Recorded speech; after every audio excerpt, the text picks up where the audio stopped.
So why do we need your help? Our faces portray a lot of information about our health. As a matter of fact, a baby's facial features often provide the first clue that they were born with a disorder. Over 700 disorders have characteristic facial features associated with them. Just think of the flat nasal bridge and the upward slanted eyes associated with Down syndrome, or the thin upper lip associated with fetal alcohol syndrome.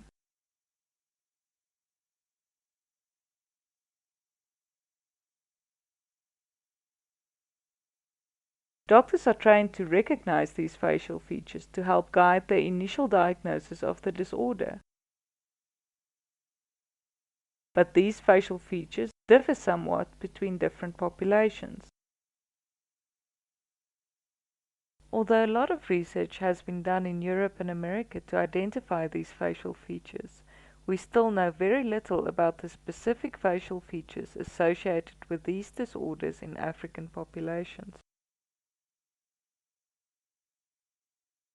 So why is that a problem?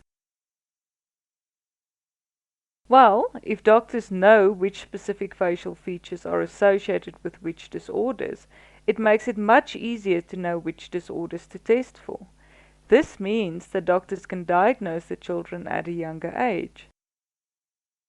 African children are often only diagnosed at an older age, partly because doctors struggle to see the link between the facial features and the specific disorder.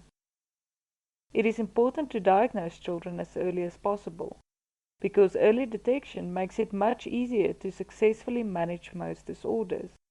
Once doctors have diagnosed the disorder, they know which other health conditions to look for and which developmental interventions to recommend. These actions can greatly improve the health and well-being of the child, but children who are diagnosed late often miss many of these crucial screening and intervention steps. So how can we help? It is clear that we need a lot more research on the specific facial features associated with disorders in African children. In order to do that, we need an accurate way of assessing these facial features. 3D cameras work great for that. Plus, they allow us to assess the face from various different angles.